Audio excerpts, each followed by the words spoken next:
بسم الله الرحمن الرحيم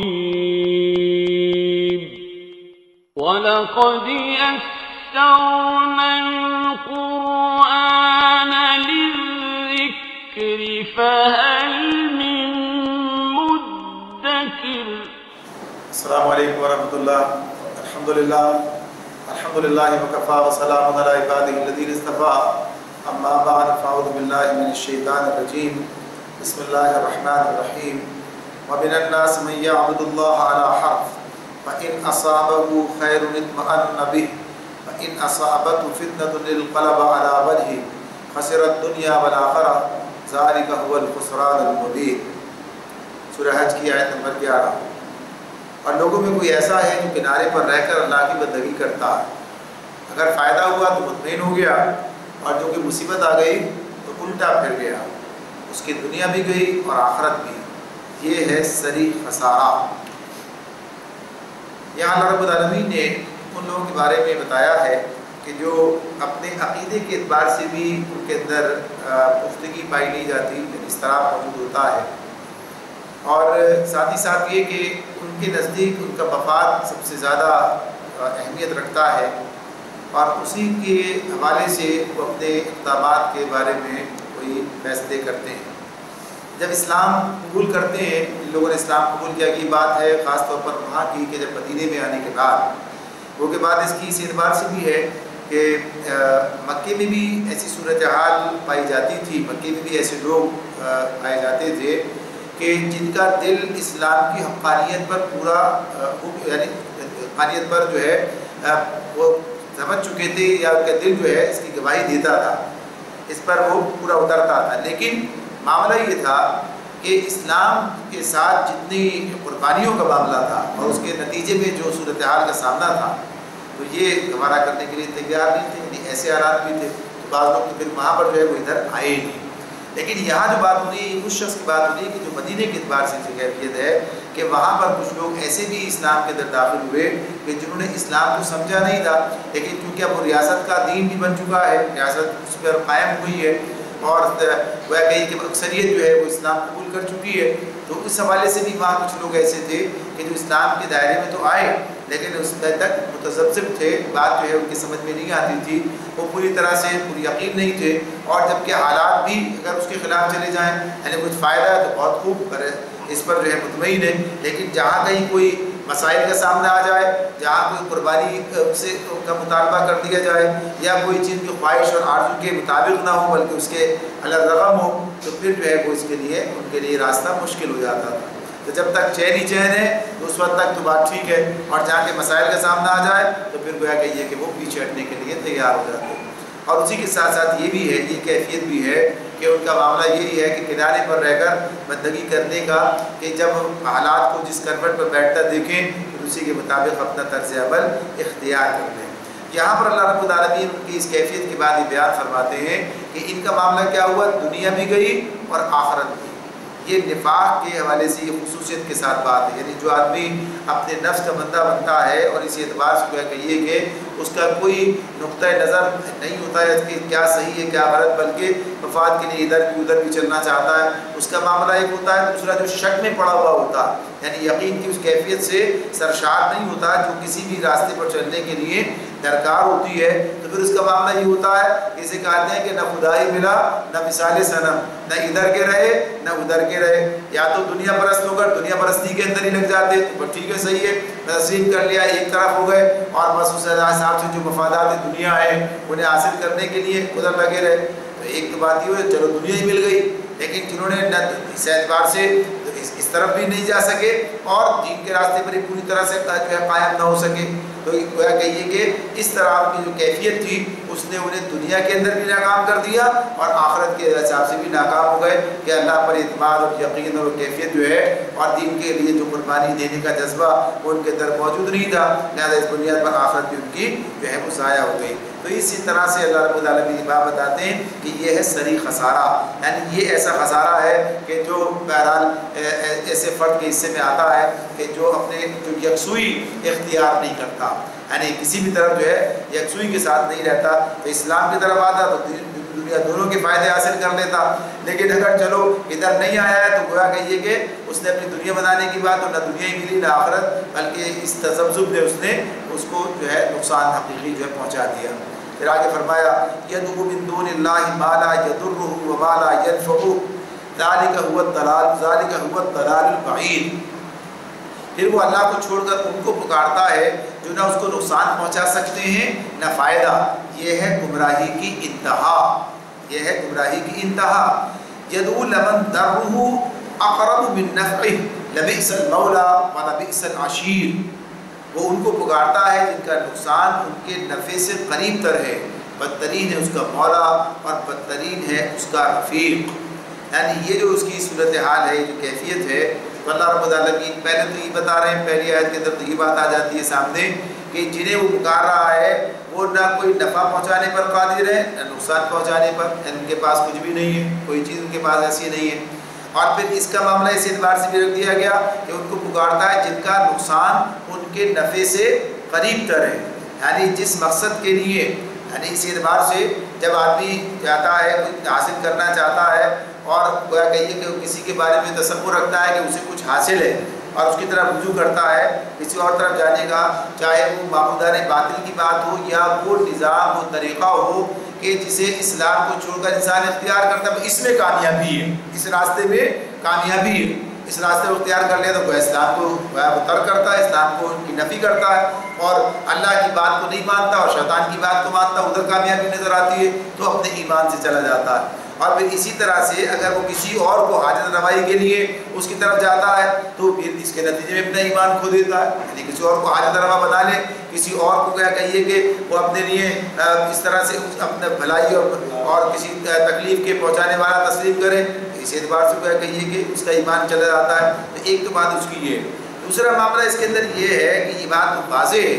یعنی کہ اس کے اندر کہ جب وہ کسی اور کے ساتھ یہ تعلق قائم کرتا ہے تو ایک امکان تو یہ ہے کہ اللہ تعالیٰ اس کی آزمائش کو مزید سخت کرنے کے لیے وہاں سے اس کی جو ہے ضرورت پوری کر دے، یعنی کسی اور کی طرف رجوع کرتا ہے، اس سے مانگتا ہے اور وہاں سے وہ اللہ تعالیٰ اسے اس کی یعنی کہیں کہ آزمائش کو مزید سخت کرنے کے لیے اس کی ضرورت پوری کر دیتا ہے تو بڑا پکا پختہ ہو جاتا ہے، بھائی ہم کو یہی ملتا ہے تو وہ کہیے کہ یہ نقصان کرتا ہے. اور ایسا بھی ہو سکتا ہے کہ نہ یعنی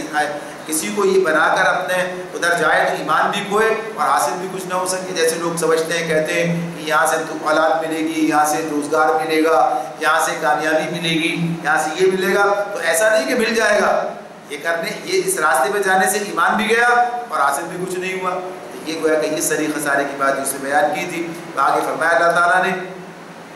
ان اللہ يدخل الذين آمنوا وعملوا الصالحات جنات تجری من تحتها الانہار ان اللہ یفعل ما یرید. اس کے برعکس اللہ ان لوگوں کو جو ایمان لائے اور جنہوں نے نیک عمل کیے یقیناً ایسی جنتوں میں داخل کرے گا جن کے نیچے نہریں بہہ رہی ہوں گی. ان اللہ یفعل ما یرید، اللہ کرتا ہے جو کچھ چاہتا ہے،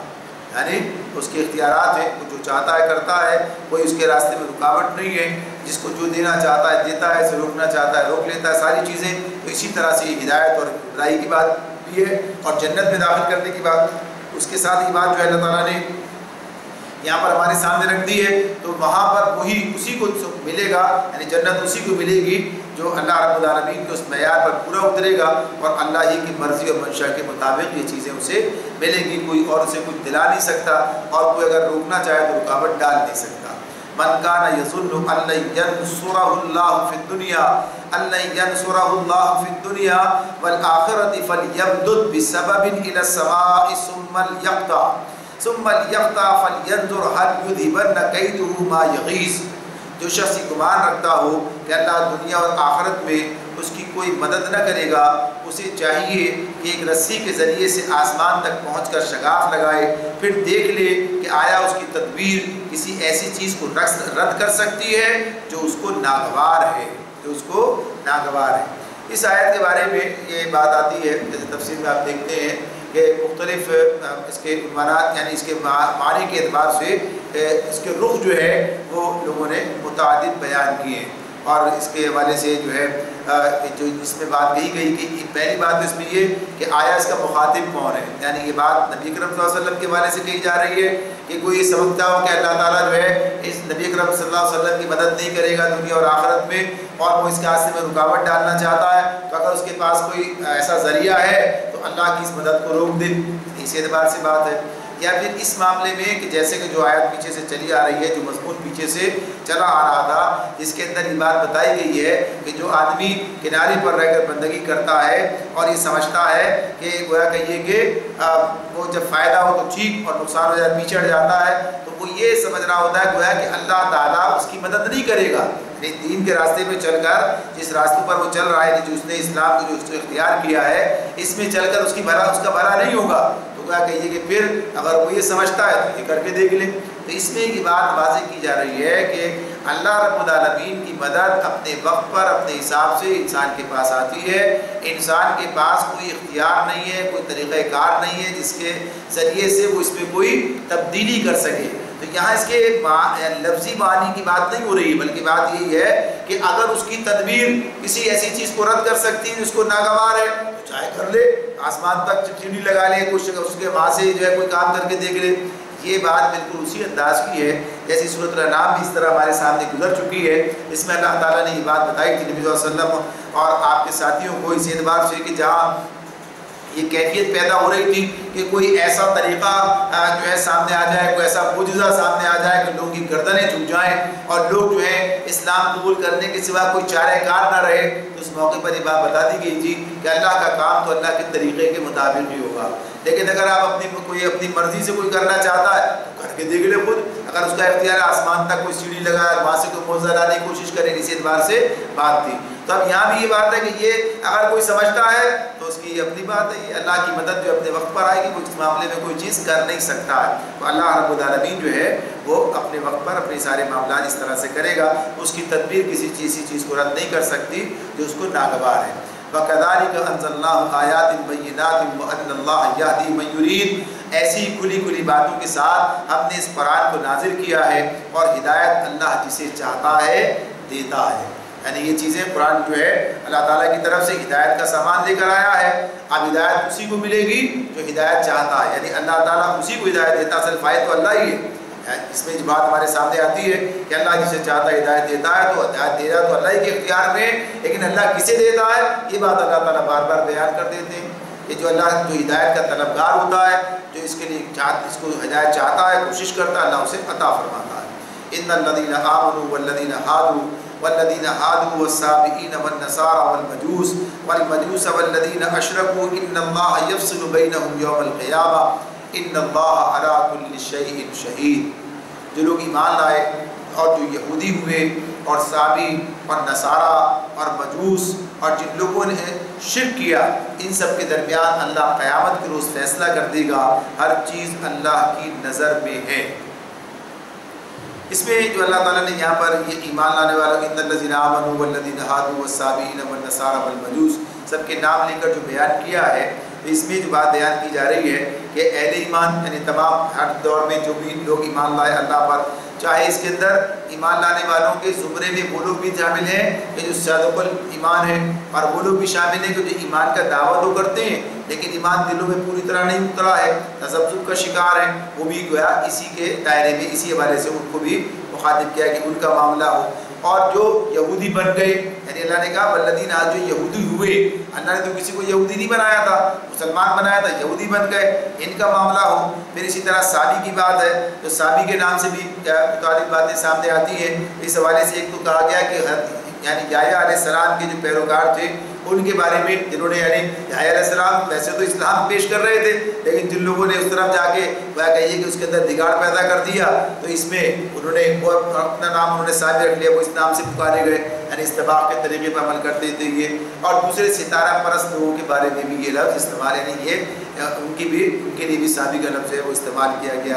تو اس اعتبار سے یہ لوگ یعنی ان کے بارے میں کہا، نصارہ تو نصارہ یعنی عیسائیوں کی بات ہے، اور مجوس جو ہے یعنی ایران کے آتش پرست جو یہ مجوس کہلائے۔ تو اور پھر اس کے بعد اللہ نے کہا والذین اشرکوا، اور وہ جنہوں لوگوں نے شرک کیا۔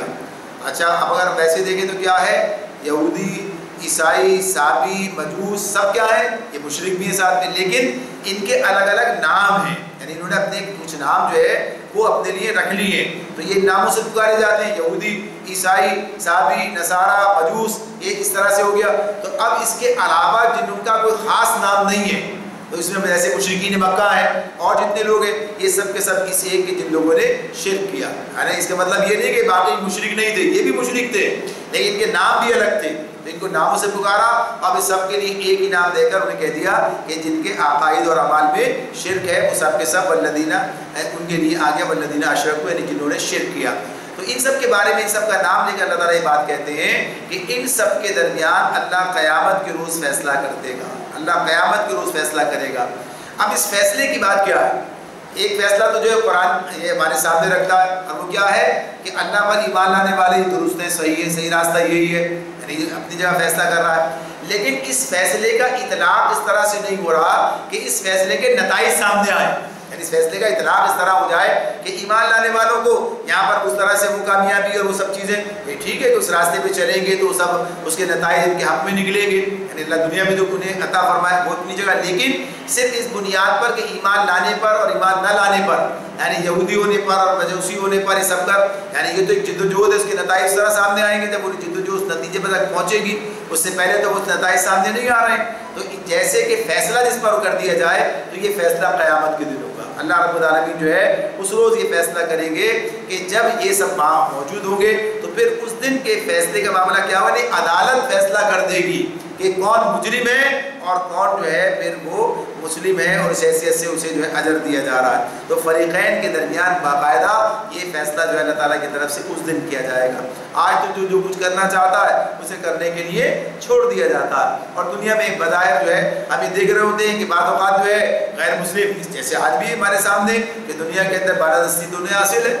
آج مسلمان ہونے کے باوجود اسلام پر یعنی اسلام کا نام لینے اور ایک خاص تعداد کے اسلام پر عمل پیرا ہونے کے باوجود نبی صلی اللہ علیہ وسلم نے فرما دیا ہے کہ یہ امت گمراہی پر مجتمع نہیں ہوگی، یعنی کچھ لوگ صحیح راستے پر قائم رہیں گے، ایسا نہیں کہ سارے لوگ بگڑ گئے، سب کچھ ختم ہو گیا، لیکن کیا ہے اس کے باوجود بھی بالادستی آج دنیا کے اندر جو ہم لوگوں کو حاصل ہے۔ اس کا مطلب یہ نہیں ہے کہ یہ جو ہے دنیا میں جو اگر یہ چیز ہے تو اس کا مطلب کہ وہ جو ہے بہتر ہے۔ جیسے کل کی بات آپ کے سامنے آئی تھی کہ زمین کے وارث اللہ کے صالحین ہوں گے، تو وہ آخرت کی بات ہے، آخرت کے حوالے سے تو یہاں بھی بات بتا دی گئی، آخرت میں فیصلہ کر دیا جائے گا کہ کون صحیح تھا کون غلط، صحیح کو اس کا اجر ملے گا، غلط کو اس کی سزا ملے گی، یہ اس کی بات ہے، اور اللہ سب کچھ دیکھ رہا ہے، سب اس کی نظر میں مشاہد ہے۔ الم تر ان اللہ یسجد له من فی السماوات ومن فی الارض والشمس والقمر والشمس والقمر والنجوم والجبال والشجر والدواب وكثير من الناس وكثير حق عليه العذاب ومن يهن الله فما له من مكرم ان الله يفعل ما يشاء۔ آیت سجدہ ہے، اس میں اللہ رب العالمین فرماتے ہیں کہ ہر چیز اللہ کی نظر میں ہے، کیا تم دیکھتے نہیں ہو کہ اللہ کے آگے سر بسجود ہے وہ سب جو آسمانوں میں ہے اور جو زمین میں ہے، سورج اور چاند اور تارے اور پہاڑ اور درخت اور جانور اور بہت سے انسان اور بہت سے وہ لوگ بھی جو عذاب کے مستحق ہو چکے ہیں، اور جسے اللہ ذلیل و خوار کر دے اسے پھر کوئی عزت دینے والا نہیں ہے۔ اللہ کرتا ہے جو کچھ چاہتا ہے۔ یہاں یہ بات آئی کہ اللہ کے آگے سر بسجود ہے وہ جو آسمانوں میں ہے اور جو زمین میں ہے، یعنی آسمانوں میں جو مخلوقات ہیں ان کے بارے میں یہ بات ہو رہی کہ جو آسمانوں کے اندر ہیں اور جو زمین کے اندر زمین میں ہے۔ زمین میں ظاہر ہے کہ یہ انسان بھی ہیں، جنات بھی ہیں، موجودات بھی ہیں، حیوانات بھی ہیں، یہ سارے اپنے نام لے کے الگ بھی کہا، سورج اور چاند اور تارے اور پہاڑ اور درخت اور جانور اور بہت سے انسان، یعنی سب کیا ہیں اللہ کے آگے سر بسجود ہیں۔ دیکھیے یہاں جو بات اس کے اندر بیان کی جا رہی ہے سر بسجود ہونے کے بارے میں، یہ اس اعتبار سے ہے کہ اللہ رب العالمین نے ہر ایک کے لیے، ہر مخلوق کے لیے دو طرح کے احکامات رکھے ہیں۔ ان میں سے بعض مخلوقات ایسی ہیں کہ جو صرف ایک ہی درجے میں، یعنی جن کو تکوینی احکامات کہا جاتا ہے، تکوینی طور پر انہیں جو احکامات دے دیے گئے اس پر عمل پیرا ہے، اور جو مخلوق ہے جسے اللہ تعالیٰ نے شعور کا جو ہے نعمت بخشی ہے، عقل سے دی ہے، یعنی اس میں انسان اور جن آتے ہیں، تو ان کا معاملہ کیا ہے کہ انہیں اس کے بعد اللہ رب العالمین صرف تکوینی طور پر ہی نہیں بلکہ اللہ رب العالمین نے انہیں قانون فطرت سے آزاد کر کے اس اعتبار سے بھی انہیں یہ اختیار دے رکھا ہے کہ یہ چاہیں تو اللہ کی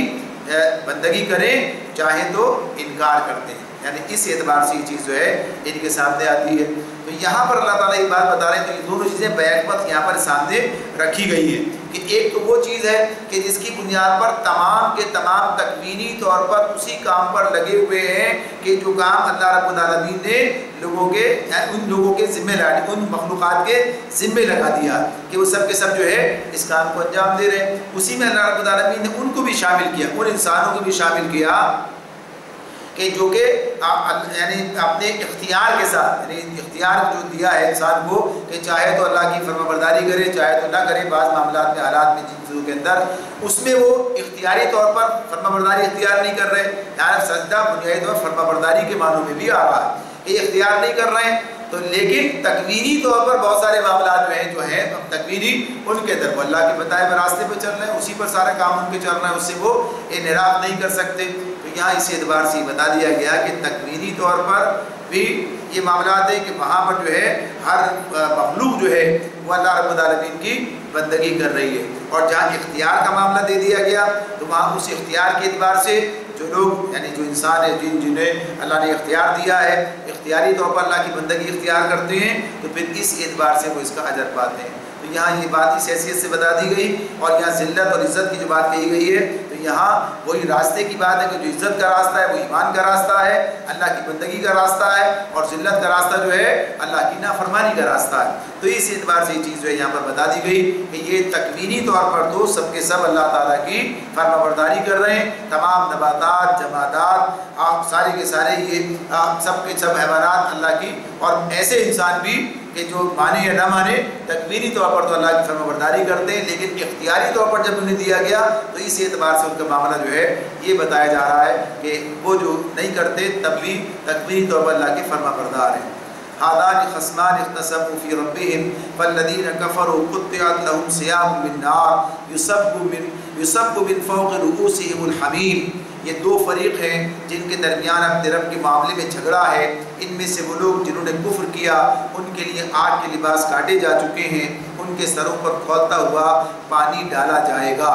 یسحر به ما فی بطونهم والجلود، جس سے ان کی کھالیں ہی نہیں پیٹ کے اندر کے حصے تک گل جائیں گے۔ وَلَهُمْ مَقَامِعُ مِنْ حَدِيدٍ، اور ان کی خبر لینے کے لیے لوہے کے گرز ہوں گے۔ كُلَّمَا أَرَادُوا أَن يَخْرُجُوا مِنْهَا مِنْ غَمٍّ أُعِيدُوا فِيهَا وَذُوقُوا عَذَابَ الْحَرِيقِ، جب کبھی وہ گھبرا کر جہنم سے نکلنے کی کوشش کریں گے پھر اسی میں دھکیل دیے جائیں گے کہ چکھو اب جلنے کی سزا کا مزہ۔ اب یہ بات جو یہاں پر اللہ نے واضح کرتی ہے کہ دو فریق جن کے درمیان اپنے رب کے معاملے میں جھگڑا، یہ تینوں چاروں آیات جو ہمارے سامنے آئی تھی اس میں اللہ تعالیٰ یہ بات بیان کر رہے ہیں کہ جو کون سے فریق ہیں، ایک اللہ پر ایمان لانے والے، ایک اللہ پر کا انکار کرنے والے یعنی غیر مسلم ایمان نہ لانے والے۔ تو ان کے بارے میں یہ جو بات یہاں پر بتا دی گئی کہ جو انبیاء کی بات مان کر جو پیغام وہ لے کر آئے ہیں اللہ کی صحیح بندگی اختیار کرتا ہے، دوسرا جو نہیں مانتا کفر کی رائے اختیار کرتا ہے۔ تو کفر کی رائے اختیار کرنے کے والوں کے بارے میں اللہ تعالیٰ جو بات ہے آگ کے لباس کاٹے جا چکے ہیں، اس کا مطلب کیا ہوا؟ گویا تیار ہے سارا معاملہ۔ یہ انداز جو اختیار کیا جاتا ہے اس کا مطلب کیا ہے کہ مستقبل میں اس چیز کا پیش آنا بالکل قطعی اور یقینی ہے، جس کو اس طرح سے کہتے ہیں گویا ہو چکی ہے، یہ کام ہو گیا۔ تو اسی میں جیسے ایک بات پیچھے جو ہے گزری ہے سورہ ابراہیم میں، وہاں پر اللہ رب العالمین نے ان کے لیے کہا تھا سرابیلہم من قطران، جس میں یعنی تارکول کے لباس، تارکول کیا ہے؟ جلانے والی چیز، جلنے والی۔ تو گویا کہ جلنے کی کیفیت کو مزید بڑھانا، یعنی اس کیفیت کے والے سے کہ انسان جو ہے یعنی ویسے جلتا ہے لیکن اسی کے ساتھ ساتھ جو جلنے کی اشیاء ہے وہی ان کا لباس بن گئی ہیں۔ تو اس اعتبار سے بتا دیا گیا کہ یہ اس کیفیت اس سزا کا معاملہ، اور اس کے ساتھ ساتھ ان کے سروں پر کھولتا ہوا پانی ڈالا جائے گا۔ اللہ تعالیٰ کہہ رہے ہیں جس سے یعنی اس کا اثر کیا ہے کہ صرف ان کی کھالیں نہیں پیٹ کے اندر کے حصے تک گل جائیں گے۔ اب معاملہ کیا ہے؟ یعنی جہنم کی جو خوفناکی ہے اس کی سزا جو بتائی جا رہی ہے، ایک تو یہ کہ آدمی جلا کہ ختم لمحے بھر میں خاک ہو گیا، چھٹی ختم، کچھ بھی نہ بچا۔ تو ایسا نہیں ہے، یہ سب چیزیں پھر دوبارہ سے درست حالت کے اندر آ جائیں گی، پھر دوبارہ یعنی اس کے بعد کھال بار بار جو ہے اس طرح بنائی جائے گی کہ انسان کو یعنی اذیت تکلیف جو ہے اسی سے پہنچتی ہے۔ تو اس کا بار بار جو ہے وجود میں آنا، بار بار بنایا جانا، اور پھر اندر تک اس کی تکلیف کا اتر جانا، یہ سب چیزیں جو اس میں بتائی جا رہی ہیں کہ دیکھو ایسا انجام تمہارا منتظر ہے اگر تم نے صحیح راستہ اختیار نہ کیا، اللہ کی بات نہ مانی، اس پر ایمان نہ لائے، یعنی عقیدے کی درستی اور اس کے بعد اللہ کے احکامات پر عمل درآمد، یہی راستہ ہے کہ جو انسان کو اس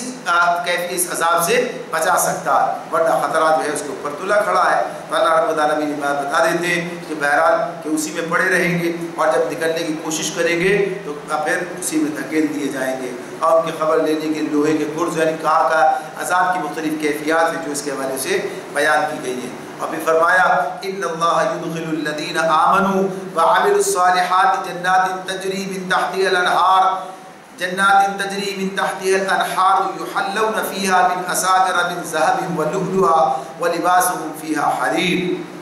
اور جو لوگ ایمان لائے اور جنہوں نے نیک عمل کیے ان کو اللہ ایسی جنتوں میں داخل کرے گا جن کے نیچے نہریں بہہ رہی ہوں گی، وہاں وہ سونے کے کنگنوں اور موتیوں سے آراستہ کیے جائیں گے، اور ان کے لباس ریشم کے ہوں گے، وَلِبَاسُهُمْ فِيهَا حَرِيرٌ۔ اب یہاں جو بات ان کے بارے میں بتا دی گئی اللہ نے، یعنی ایک کیفیت وہ ہے، ایک کیفیت یہ ہے،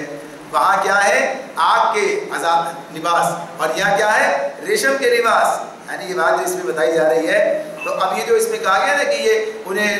جو ہے کنگن، سونے کے کنگن پر اور موتیوں سے آراستہ کیے جائیں گے، تو یا وہ ہے شاہانہ لباس، شاہانہ ایسے بادشاہ کے لیے ہوتا ہے، بادشاہ تاج لگا کے بیٹھتا ہے، اور اس طریقے سے آپ دیکھتے ہیں تو قرآن اس میں جو یہ چیزیں سامنے آتی ہیں، تو وہ تصور دلانا ہے کہ جیسے شاہانہ لباس ہوتا ہے، اور اس انداز سے شاہی انداز سے وہ کہیے کہ ان کی آؤ بھگت کی جائے گی اور یہ کیفیت ان کی ہوگی، تو اس کو اس طرح سے سامنے لایا جا رہا ہے، یہ منظر جو ہے اس طریقے سے پیش کیا جا رہا ہے۔ اور وہ چیزیں جو یہاں پر دنیا میں، یعنی دنیا میں اللہ تعالیٰ کے جو قوانین ہیں وہ اپنی جگہ پر ہیں، وہاں جا کر وہ تبدیل ہو جائیں گے، اور تبدیل ہونے کے بعد ان کی شکل کیا ہوگی یہ ہم نہیں سمجھ سکتے اس طرح سے۔ یہاں دنیا کو جیسے اللہ رب العالمین نے انسان کے لیے آزمائش کی جگہ بنایا ہے، یہ دنیا کیا ہے جسے کہا اللہ تعالیٰ نے لقد خلقنا الانسان فی کبد، یعنی اس میں انسان کو مشقت میں پیدا کیا ہے، یہاں کا کام کیا ہے جد و جہد کرنا۔ اگر وہ یہاں ایسے آسائشیں اور آرائشیں اور اس سب کو تلاش کرے گا تو ذمہ داری پوری نہیں کر سکے گا، یہ بات ہے۔ تو اسی لیے مردوں کے اعتبار سے جیسے سونے کی بات آ گئی، سونا پہننا حرام ہے، ریشم پہننا حرام ہے مردوں کے لیے، اب یہاں کیا بات آ رہی ہے، یہاں اللہ تعالیٰ کہہ رہے ہیں کہ یہ سب چیزیں ہم انہیں پہنائیں گے، یعنی یہ سونے کے کنگن بھی ہیں اور لباس ریشم کے ہیں۔ تو وہاں کی بات تو ایک تو یہ کہ قوانین بدل جائیں گے، یعنی جو چیزیں جس بنیاد پر یہاں پر، یعنی ایک بنیاد ہے اس کی جو رکھی گئی ہے، اس لیے کہ انسان کو یہاں کس کام کے لیے پیدا کیا ہے، اگر وہ کام چھوڑ کے ان چکروں میں لگے تو کیا کرے گا، اس اعتبار سے۔ اور پھر یہاں اللہ نے اس کی جو اللہ کی طرف سے حکم ہے اپنی جگہ پر آدمی کے لیے ماننے کا ہے، تو وہاں وہ چیزیں اسے عطا کی جائیں گی، وہاں وہ چیزیں اسے اس اعتبار سے ملیں گی۔ ان کی کیفیت کیا ہوگی، یعنی جو اس میں خرابی دنیا میں استعمال کرنے کے حوالے سے جس سے اللہ نے منع کیا وہاں اس خرابی سے پاک ہوں گے۔ وہ چیزیں جیسے کہا کہ وہاں شراب ہوگی، اب وہاں وہ شراب ایسی نہیں ہوگی کہ جو شراب دنیا میں انسان کا جو ہے وہ کہیے کہ اس کے صحت بھی خراب کرتی ہے، اس کا دماغ بھی خراب کرتی ہے، اور اس کے ساری چیزیں یعنی اسے خپنے مبتلا کرتی، ساری خرابیاں اس کے اندر موجود ہیں۔ وہاں کی شراب ایسی نہیں ہوگی، وہاں کی شراب جو ہے اسے پی کر جو ہے انسان کو سرور تو حاصل ہوگا لیکن اس کا دماغ خراب نہیں ہوگا، اس کی صحت خراب نہیں ہوگی، سب چیزیں یعنی وہ حرام نہیں ہوگی، وہ حلال ہوگی۔ تو یہ اللہ تعالیٰ کا جنت کا تصور دلایا کہ انسان جن چیزوں کے حوالے سے یہاں سمجھتا ہے کہ اس میں کوئی اسے لذت اور اس میں مزہ ہے، وہ سب چیزیں وہاں پر اللہ نے اس کے لیے رکھی ہیں۔ پھر آگے فرمایا وَهُدُوا إِلَى الطَّيِّبِ مِنَ الْقَوْلِ وَهُدُوا إِلَى صِرَاطِ الْحَمِيدِ۔ فرمایا ان کو یعنی جو اہل جنت ہیں ان کو پاکیزہ بات قبول کرنے کی ہدایت بخشی گئی اور انہیں خدائے ستودہ صفات کا راستہ دکھایا گیا، وَهُدُوا إِلَى صِرَاطِ الْحَمِيدِ۔ تو یہاں جو یہ پاکیزہ بات کی بات جو ہے تو یہ کلمہ طیب کی جو بات آتی ہے، کلمہ طیب پاکیزہ بات ہے، طیب جو ہے یعنی پاکیزہ بات ہے تو کلمہ طیب بھی کہتے ہیں، کلمہ طیبہ کی بات ہے یہ، اور کلمہ طیبہ ہی سب سے بڑی پاکیزہ بات ہے، یعنی اللہ کی الہ باعث ہونے کا جو عقیدہ ہے اسی سے ساری خیر جو ہے پھوٹتی ہے، سارے معاملات اسی سے نکلتے ہیں، اور پھر اسی میں محمد صلی اللہ علیہ وسلم کی رسالت کی بات بھی سامنے آتی ہے۔ تو گویا کہ یہ کہ انہیں جو ہے صحیح بات، پاکیزہ بات، عمدہ بات، درست بات جو ہے قبول کرنے کی ہدایت بخشی گئی، اس لیے انہیں جنت کس بنیاد پر ملی ہے، اس بنیاد پر انہیں یہ راستہ اختیار کیا، اور انہوں نے اللہ تعالیٰ نے جو راستہ ان کے لیے تجویز کیا اللہ تک پہنچنے کا، اس کی رضا تک، وہ انہوں نے اختیار کر لیا، تو اس اعتبار سے یہ چیز جو ہے یہاں پر انہیں حاصل ہوتی ہے۔ یہ وہ آیت ہے، آیت نمبر 24، جس میں یہاں پر وہ آیات مکمل ہو جاتی ہیں، مکے کے اندر جو آیات نازل ہوئی ہیں وہ یہاں تک مکمل ہو جاتی ہیں۔ اب اس کے بعد جو آیات ہمارے سامنے آتی ہیں وہ پھر مدینے کے اندر نازل ہوئی ہیں، اور مدینے کے بھی ابتدائی دور کے اندر نازل ہوئی ہیں۔ ان الذين كفروا ويصدون عن سبيل الله والمسجد الحرام الذي جعلناه للناس سواء العاكف فيه والباد ومن يرد فيه بإلحاد بظلم نذقه من عذاب أليم۔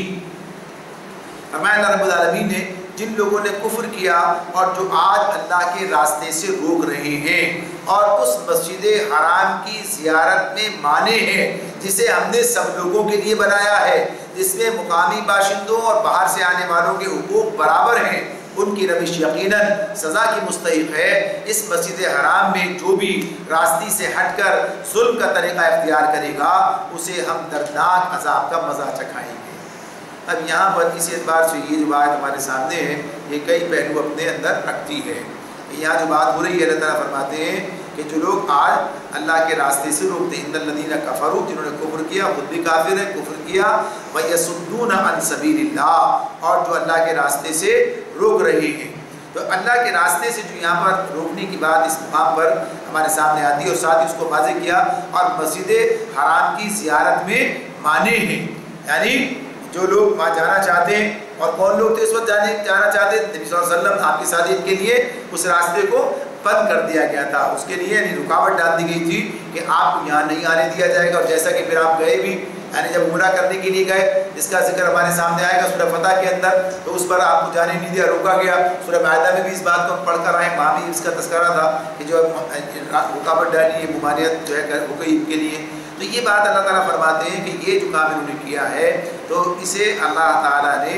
اس حرم کو، اس مقام کو سب لوگوں کے لیے بنائی ہے، کسی کی ملکیت نہیں ہے۔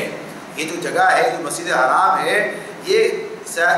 کسی کی ملکیت نہیں ہے، اسے ہم نے سب لوگوں کے لیے بنایا۔ اور پھر جو بات کہی کہ جس میں مقامی باشندوں اور باہر سے آنے والوں کے حقوق برابر ہیں، یہ بات اللہ رب العالمین اس کے اندر کہتے ہیں۔ تو اب اس میں جو سوالات پیدا ہوتے ہیں، جو چیزیں ہمارے سامنے آتی ہیں وہ یہ کہ اس میں جو بات کہی جا رہی ہے اس سے کیا بات مراد ہے؟ اس میں کہا اللہ نے کہ یہاں پر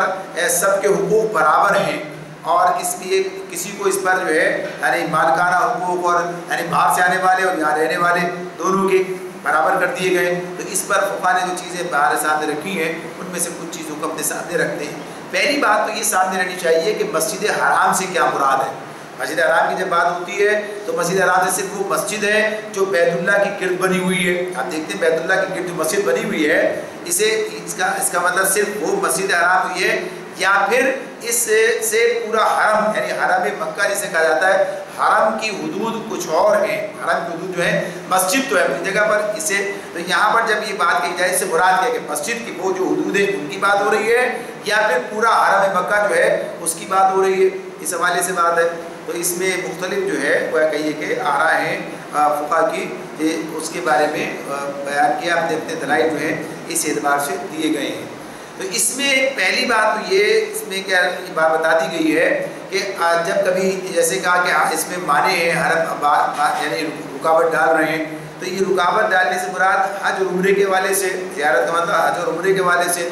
حج کے لیے جو مقامات سامنے آتے ہیں، حج صرف حرم میں تو نہیں ہوتا ہے بلکہ حج کے لیے کیا چیز ہے؟ صفا و مروہ بھی ہے، یعنی جو حرم کے اندر اس کے ساتھ ہی موجود ہے، مسجد حرام کے ساتھ تو حرم اس کے اندر ہی آ گئی ہے، پہلے اس سے الگ تھی اب اس کے اندر آ گئی ہے۔ پھر اسی طرح سے حج کے لیے جاتے ہیں تو مینا بھی جاتے ہیں، حج کے لیے عرفات بھی جاتے ہیں، حج کے لیے مزدلفہ، یہ سارے مقامات ہیں جہاں پر حج کے مناسک ادا کیے جاتے ہیں، یہاں سارے مناسک ادا کیے جاتے ہیں۔ تو ایک بات یہ کہ ساری مقامات جو اس حیثیت سے ہیں ان کی بات ہو رہی ہے کہ یہاں پر کسی کو رکاوٹ نہیں ڈالی جائے گی، یعنی ایک بات اس حوالے سے سامنے آ جائے گی کہ مسجد حرام کے اندر یعنی کسی شخص کو رات اور دن کے وقت میں بھی خانہ کعبہ میں خانہ کعبہ کا طواف کرنے یا نماز پڑھنے سے منع نہیں کیا جا سکتا، نہیں روکا جا سکتا۔ نبی اکرم صلی اللہ علیہ وسلم نے اس بات کو اس کی تاکید کر دی، بتا دیا ہے کہ کسی کو جو ہے روکا نہیں جائے گا۔ پھر اسی طرح سے یہ جو مقامات ہیں ان مقامات کا معاملہ بھی اسی طرح ہے۔ تو مسجد حرام کی بات ہو گئی کہ یہاں بیت اللہ کا طواف کرنا ہے